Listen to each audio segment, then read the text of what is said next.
சூர்யாவோட ட்ராப் ஆன அந்த புறநானூறு அந்த கதை தான் சிவகார்த்திகேயன் ஓகே பண்ணியிருக்காரு அப்படிங்கிற மாதிரி ஒரு தகவல் வந்து பரவிக்கிட்டு இருக்கு. நம்ம இவ்வளோ மெனக்கட்டு இருக்கோம், ஒரு வார்த்தையில் அது வேணான்னு சொல்லிட்டாரு அவர். கொம்பாலே ஃபிலிம்ஸ் வந்து சுதா கொங்கராவுக்கு ஒரு படம் கொடுத்துருக்காங்க.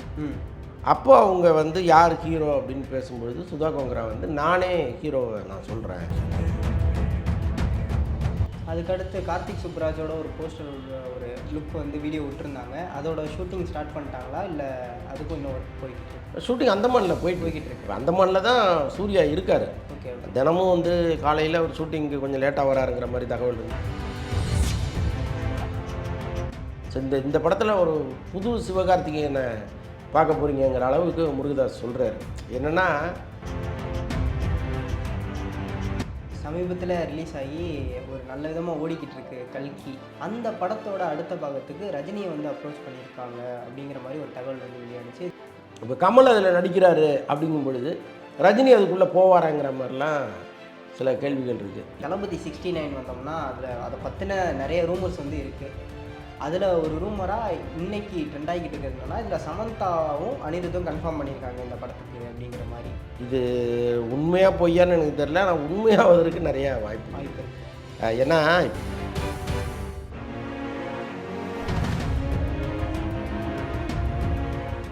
சேனல் 5 சினிமா நேயர்களுக்கு வணக்கம். இன்று நம்மளோட நேர்காணலில் வலைப்பேச்சு அந்தணன் அவர்கள் வந்து இணைஞ்சிருக்காரு. வாங்க அவர் கூட பேசலாம். வணக்கம் சார். வணக்கம் சார்.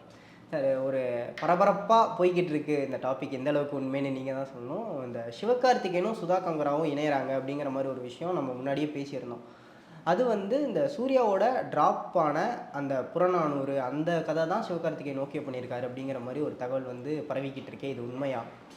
ஆக்சுவலாக 2 பேரும் சந்தித்து தொடர்ந்து பேசிகிட்டு இருக்காங்க. அதுக்கு என்ன காரணம் அப்படின்னா, கொம்பாலே ஃபிலிம்ஸ் வந்து சுதா கொங்கராவுக்கு ஒரு படம் கொடுத்துருக்காங்க. அப்போ அவங்க வந்து யார் ஹீரோ அப்படின்னு பேசும்பொழுது சுதா கொங்கரா வந்து நானே ஹீரோவை நான் சொல்கிறேன், நீங்கள் அப்ரோச் பண்ண வேணால் நானே சொல்கிறேன் அப்படின்னு சொல்லிட்டாங்க. அவங்களுக்கு கம்ஃபர்டபுளான ஹீரோக்களோட அவங்க ட்ராவல் பண்ணணும்னு நினைக்கிறாங்க. அப்போ சிம்புவோட ரொம்ப ஆரம்ப கட்டத்தில் ஒரு பேச்சுவார்த்தை அவங்க நடத்தினாங்க. சிம்பு வந்து அவங்க அசிஸ்டன்ட் டைரக்டராக இருந்த காலத்துலேருந்து அவங்களுக்கு ரொம்ப பழக்கம். சிம்பு அவங்களும் நல்ல ஃப்ரெண்ட்ஸு.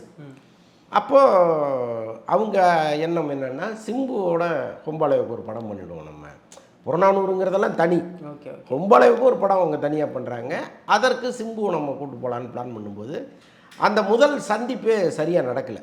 சிம்பு வந்து ஏதோ ஒரு கோஆர்டினேட் சரியாக பண்ணலை. அதனால் கொம்பாலே என்ன பண்ணிட்டாங்க, இல்லைங்க பிகினிங்கே ரொம்ப சரியாக இல்லாமல் இருக்குது, அதனால் சிம்பு வேண்டாம், நீங்கள் வேறு ஹீரோ பாருங்கிற மாதிரி அவங்க சொல்லிட்டாங்க. அதற்கப்புறம் வந்து அவங்க சிவகார்த்திகேயனோட தனுஷோடலாம் தொடர்ந்து பேசிகிட்டு இருக்காங்க. இப்போ இந்த புறநானூறு படத்துலேருந்து சூர்யா வெளியேறிட்டாருன்னு சொல்ல முடியாது. அவர் என்ன சொல்கிறாருன்னா, இந்த கதையை எடுத்து வச்சுருங்க, நம்ம வேறு கதை பண்ணலாம் அப்படின்னு அவர் சொல்லும் பொழுது இவங்களுக்கு வந்து பயங்கர கோவம். என்னென்னா, கிட்டத்தட்ட 2 வருஷம் 3 வருஷம் அந்த கதைக்காக அவங்க பயங்கரமாக மெனக்கிட்டு இருக்காங்க. இப்போ அந்த சிதம்பரம் பகுதியில் போய் அண்ணாமலை யூனிவர்சிட்டி, அங்கே அண்ணாமலை யூனிவர்சிட்டி வாசலில் ஒரு சிலை இருக்கும், ராஜேந்திரன் ஒருத்தருடைய சிலை. அவர் வந்து இந்திய எதிர்ப்பு போராட்டத்தில் தீக்குளித்து இறந்தார். அவருடைய கதையை தான் அவங்க படமாக பண்ணுறாங்க.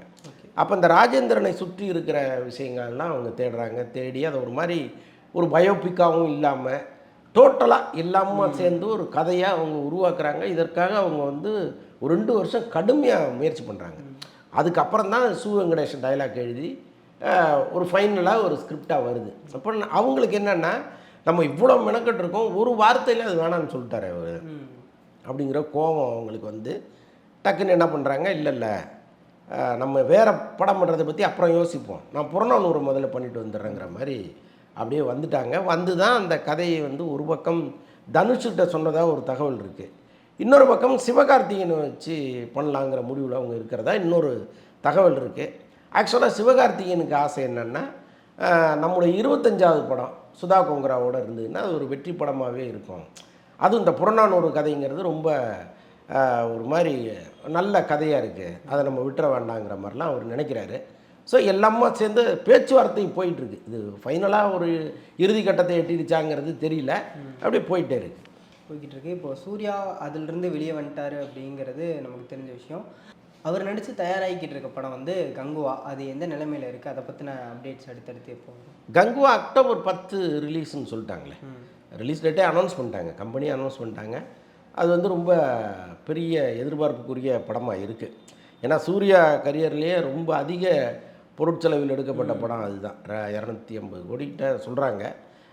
இன்னொன்று சமீபத்தில் பாடலாசிரியர் விவேகா அந்த படத்தை பார்த்துட்டு ரொம்ப பிரமாதமாக இருக்குது, இப்படி ஒரு அனுபவத்தை நான் பார்க்கல, அப்படி இப்படின்னு சொல்லி பயங்கரமாக அந்த படத்தை விமர்சனம் பண்ணி எழுதியிருக்கிறாரு. அவர் சொன்ன வரிகள் எல்லாம் உண்மையாக இருந்ததுன்னா, இந்த கவிஞன் வாக்கு பொய்க்காதும்பாங்க. ஸோ அது மாதிரி ஒரு வேளை இருந்ததுன்னா சூர்யாவுக்கே இப்போ இருக்கிற அந்த ஒரு மாதிரி சின்ன பின்னடைவு இருக்குது அவருக்கு. ஏன்னா தொடர்ந்து அவரை பற்றி வருகிற தகவல்கள் எல்லாமே அவருக்கு எதிராகவே இருக்குங்க. அப்போ ஒரு வெற்றி வந்து எல்லாத்தையும் மாற்றக்கூடிய சூழல் அமையும். பட் அவரும் ரொம்ப அந்த படத்தை எதிர்பார்த்துட்ருக்கார். அதுக்கடுத்து கார்த்திக் சுப்ராஜோட ஒரு போஸ்டர், ஒரு லுக் வந்து வீடியோ விட்டுருந்தாங்க. அதோட ஷூட்டிங் ஸ்டார்ட் பண்ணிட்டாங்களா, இல்லை அதுக்கும் இன்னும் ஒர்க் போய்கிட்டு இருக்கு? ஷூட்டிங் அந்தமானில் போய்கிட்டு இருக்கு. இப்போ அந்தமானில் தான் சூர்யா இருக்கார். ஓகே. தினமும் வந்து காலையில் ஒரு ஷூட்டிங்கு கொஞ்சம் லேட்டாக வராருங்கிற மாதிரி தகவல் இருந்துச்சு. அப்புறம் என்னான்னு விசாரிக்கும்போது அங்கே வந்து அவருக்கு முறையான ஜிம் வசதிகள்லாம் இல்லை அவர் தங்கியிருக்கிற இடத்துல. அப்போ அங்கேருந்து ஒரு 2 மணி நேர பயணமாக அவர் போய் அந்த ஒர்க் அவுட் பண்ணிவிட்டு திரும்ப வர்றாரு. ஸோ அதனால் கொஞ்சம் லேட் ஆகுதுங்கிற மாதிரிலாம் தகவல்கள் சொல்கிறாங்க. இது எப்படியோ அந்த படம் வந்து அவங்க நினச்ச மாதிரி போய்கிட்டு இருக்கு. ஒரு பக்கம் சூர்யா எப்படி போயிட்டார். இப்போ சிவகார்த்திகேயன் பேசுனால அவரோட அமரன் அது படம் வார்ப்பாயிடுச்சு அப்படிங்கிற மாதிரி ஒரு அப்டேட்ஸ்லாம் முன்னாடியே வந்துருந்துச்சு. அதுக்கு அடுத்து இந்த அப்டேட் வரல. அதுக்கடுத்து இவரோட முருகதாஸோட படம் போய்கிட்டு இருந்துச்சு. இந்த 2 படமே வந்து ரொம்ப சைலண்ட்டாக இருக்க மாதிரி இருக்கு. அதை பற்றின இல்லை, சைலண்ட்னா எப்போவுமே ஒரு படத்துக்கு ஆடியோ லான்ச் வச்ச பிறகு தான் அவங்க மார்க்கெட்டிங்லேயே இறங்குவாங்க. அதுக்கப்புறம் தான் அந்த படத்தை பற்றிய ப்ரொமோஷன்ஸ் எல்லாம் அடுத்தடுத்து விட்டுக்கிட்டே இருப்பாங்க. இப்போ இருக்கிற ரசிகர்களுக்கு என்னென்னா உடனுக்குடன் ஏதாவது ஒன்று வாரம் ஒரு அப்டேட்டு வந்துகிட்டே இருக்கணும்னு நினைக்கிறாங்க. அதுக்கு வந்து பட நிறுவனம் எப்போவுமே தயாராக இருக்காது. இன்னொன்று, நீங்கள் வாரம் அப்டேட் கொடுத்துட்டே இருந்தீங்கன்னா அந்த படமே பழசாக போயிடும், அதுக்கான பெப்பே குறைஞ்சிரும். ஸோ அதனால தான் அவங்க இந்த ரிலீஸ் டேட்டை ஃபிக்ஸ் பண்ணிவிட்டு அதுலேருந்து ஒரு மாதத்துக்கு முன்னாடி ஸ்டார்ட் பண்ணுவாங்க. ஸோ அதனால தான் 2 படமுமே அப்படியே அமைதியாக இருக்குது. பட் வேலைகள் சிறப்பாக பண்ணிகிட்ருக்காங்க. அது முருகதாஸ் படமெல்லாம் இப்போ நடுவில் வந்து ஒரு ஹிந்தி படத்தை ஸ்டார்ட் பண்ணி ஒரு 10 நாள் ஒர்க்கை முடிச்சுட்டு திருப்பி வந்து இந்த படம் தான் பண்ணுறாரு. ஸோ இந்த படத்தில் ஒரு புது சிவகார்த்திகேயனை பார்க்க போகிறீங்கிற அளவுக்கு முருகதாஸ் சொல்கிறார். என்னென்னா சிவகார்த்திகேயனுக்குன்னு ஒரு பாடி லாங்குவேஜ் இருக்கும், அவருக்குன்னு சில காமெடியெல்லாம் இருக்கும். அந்த மாதிரிலாம் எதுவுமே கிடையாது. இப்போ இந்த 2 படமுமே அமரனும் சரி முருகதாஸ் படமும் சரி 2மே வந்து வேறொரு சிவகார்த்திகேயனை காமிக்கிற மாதிரி இருக்கும். ஒரு பக்கம் அப்டேட்ஸ் மக்கள் எதிர்பார்க்காம இருந்தாலும் அவங்க அப்டேட்ஸ் கொடுக்காத படங்கள். இந்த பக்கம் பார்த்தீங்கன்னா ரொம்ப நாளாக அப்டேட் கேட்டு இப்போ தான் விடாமுயற்சி டீம் வந்து ஒரு ஃபர்ஸ்ட் லுக் விட்டுருக்காங்க. அதுவும் ஒரு மாதிரி மிக்சட் ரியாக்ஷனாக தான் ரசிகர்கள் மத்தியில் இருக்குது. இதை பற்றி என்ன நினைக்கிறீங்க? இல்லைங்க, நீங்கள் எவ்வளோ பெரிய படம் எடுத்தாலும் ஒரு குரூப்பு நல்லா இருக்குங்க, இன்னொரு குரூப்பு நல்லா இல்லைங்க. இது வந்து நீங்கள் எல்லாருக்குமே பிடிச்ச மாதிரி ஒரு லுக்கெல்லாம் நீங்கள் கொடுக்கவே முடியாது. இப்போ இதை வந்து நல்லா இருக்குன்னு சொல்கிறவங்க பாதி பேர் இருக்க தானே செய்கிறாங்க. அப்போ அதெல்லாம் வந்து ஒரு பட நிறுவனம் மனசில் வச்சுக்கிட்டு ஒவ்வொரு முறையும் ஸ்டில்களை ரிலீஸ் பண்ணிக்கிட்டு இருந்தீங்கன்னா நீங்கள் வேறு ஒன்றுமே பண்ண முடியாது. இது இப்போதைக்கு கொடுத்துருக்குறாங்க. இதுக்கப்புறம் வர்றது வந்து அவங்க நினைக்கிற மாதிரி இன்னும் கொஞ்சம் ஒரு மாதிரி ரக்கடாக கூட வர்றதுக்கு வாய்ப்பு இருக்குது. இப்போ அந்த பையை தூக்கிட்டு வர்றாரு, அந்த பைக்குள்ளே வெடி கொண்டு இருந்ததுன்னா அது அப்படியே டோட்டலாக மாறும்ல, புரியுதா உங்களுக்கு? அதனால் வந்து படத்தில் அது என்ன மாதிரி காட்சியாக வருது, அந்த காட்சிக்கு பிறகு வரப்போகிற விஷயங்கள் என்ன அப்படிங்கிறத பொறுத்து தான் அது அமையும். ஸோ அதனால் இந்த ஸ்டில் நல்லா தான் இருக்குது, ப்ளசண்ட்டாக இருக்குது. அதில் என்ன, அதை விட வேறு என்ன வேணும், அவ்வளோதானே. சமீபத்தில் ரிலீஸ் ஆகி ஒரு நல்ல விதமாக ஓடிக்கிட்டு இருக்கு கல்கி படம். இந்தியா அளவில் உலக அளவுலேயே நல்லா ஓடிக்கிட்டு இருக்கு கலெக்ஷன்லாம் அப்படிங்கிற மாதிரி சொல்கிறாங்க. அந்த படத்தோட அடுத்த பாகத்துக்கு ரஜினியை வந்து அப்ரோச் பண்ணியிருக்காங்க அப்படிங்கிற மாதிரி ஒரு தகவல் வந்து வெளியானுச்சு. இது உண்மையாக எந்த மாதிரியான ஒரு ரோலாக இருக்கும் அவர் வந்து? இல்லை, எனக்கு தெரிந்து இல்லைன்னு தான் நான் நினைக்கிறேன். ஓகே. ஏன்னா இப்போ ராஜமௌலியெல்லாம் வந்து ரஜினியை வச்சு ஒரு படம் பண்ணணும்னு ரொம்ப ஆசைப்பட்டார். ஆனால் அவர் ஆசைப்படுற காலத்தில் ரஜினி வந்து பயங்கர பிஸியாக இருந்தார். அவரால் கண்டினியூஸாக 1 வருஷம் 2 வருஷம்லாம் டேட்டு கொடுக்க முடியாமல் சூழ்நிலை இருந்துச்சு. அதுக்கப்புறம் ரஜினி ஒரு முறை ஆசைப்பட்டார். அது எப்போன்னா இப்போ ரீசெண்டாக இப்போ ஜெயிலருக்கு பிறகுன்னு வச்சுக்கிங்களேன். அப்போது ரஜினியினுடைய அந்த உடல்வாக்கு அவரால் வந்து எவ்வளோ தூரம் படத்தில் நின்று ஃபைட் பண்ண முடியும். இன்றைக்கி எல்லாமே ட்ரிக்கு தான், ஈஸியாக வந்து மேட்ச் பண்ணிக்கலாம், அதெல்லாம் வேறு. ஆனாலும் ராஜமௌலி மாதிரி ஒரு இயக்குனர் வந்து ஓரளவுக்கு தத்ரூபமாக இருக்கணும். ஒரு ஃபைட் பண்ணால் அதில் வந்து ஓரளவுக்கு தத்ரூபம் இருக்கணும், தலைகீழ தொங்கணும், கட்டி ரோப்பில் கட்டி தொங்கணும், இது எல்லாத்தையும் செய்கிற ஒரு ஆளை தான் அவர் தேர்ந்தெடுப்பார். ஸோ அதனால் வந்து அவரே கனத்த இதயத்தோட ரஜினி சாரோட சேர முடியாதுங்கிற மாதிரி ரஜினி விரும்பியுமே அதை பண்ண முடியாமல் போச்சு அவர் அடுத்த படத்தில்.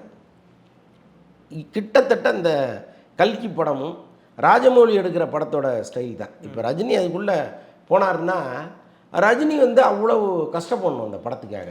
இன்றைக்கி அவருக்கு இருக்கிற வயசு, இந்த உடல்நிலை, இது எல்லாமே கருத்தில் வச்சுக்கிட்டிங்கன்னா கல்கியில் அவரால் பெருசாக பர்ஃபார்ம் பண்ண முடியாது. நீங்கள் அப்படியே உட்காந்துட்டே இருக்கிற மாதிரி ஒரு கேரக்டரு அப்படின்னா ஓகே. அவர் இறங்கி அடிக்கிறது, தலைகீழ தொங்குறது, இதெல்லாம் வந்து சிஜி நிறைய இருக்கிற படங்களில் இதெல்லாம் கண்டிப்பாக வேணும். இப்போ அப்படியே பறந்து வந்து அப்படி உட்கார்ற மாதிரி ஒரு ஷாட் இருக்குதுன்னு வைங்களேன், நீங்கள் ரோப்பில் கட்டி தான் இப்படி கொண்டு வரணும் அவர். அப்போ அது ரஜினியால் முடியுமாங்கிறதெல்லாம் இருக்குல்ல. அதனால் எனக்கு தெரிஞ்சு ரஜினியினுடைய உடல்நிலையை கருத்தில் கொண்டு ஒரு கேரக்டர் அவங்க உருவாக்குனாங்கன்னா ஓகே, அவர் வரத்துக்கு வாய்ப்பு இருக்குது. பட் அப்படி இல்லாத பட்சத்தில் அவர் வருவதற்கு வாய்ப்பே இல்லைங்கிறது தான் என்னுடைய கருத்து. செகண்ட் பார்ட்டில் கமலுக்கு ஒரு பெரிய ரோல் இருக்குது. ஆமாம். இப்போ ஆக்சுவலாக வந்து அவர் கொடுத்த 15 நாள் டேட்டில் 3 நாள் தான் இந்த படத்தில் ஷூட்டிங் நடந்திருக்கு. பாக்கி 12 நாள் ஷூட்டிங் அடுத்த பார்ட்டில் தான் நடக்க போகுது. ஸோ அப்போ அவருக்கு ஒரு பெரிய கேரக்டர் அதுக்குள்ளே இருக்குது. அப்படி இருக்கும் பொழுது ரஜினியும் கமலும் இணைந்து நடிக்கணும்னு நீண்ட காலமாக ஒரு பேச்சுவார்த்தை இங்கே ஓடிட்டே இருக்குது. 2 பேருமே அதுக்கு பிடி கொடுக்காமல் இருக்காங்க. இப்போ கமல் அதில் நடிக்கிறாரு அப்படிங்கும் பொழுது ரஜினி அதுக்குள்ளே போவாராங்கிற மாதிரிலாம் சில கேள்விகள் இருக்குது. இவ்வளவு கேள்விகளையும் தாண்டி தான் அந்த படத்தில் ரஜினி இருக்கணும். அதுக்கு வாய்ப்பு இருக்குமான்னு தெரியல. இது சார் 2வது பாகத்தோடு முடிஞ்சிருமா? ஏன்னா அது வந்து முடிக்கும்போது கல்கி சினிமாட்டிக் யூனிவர்ஸ்னு முடித்தாங்க.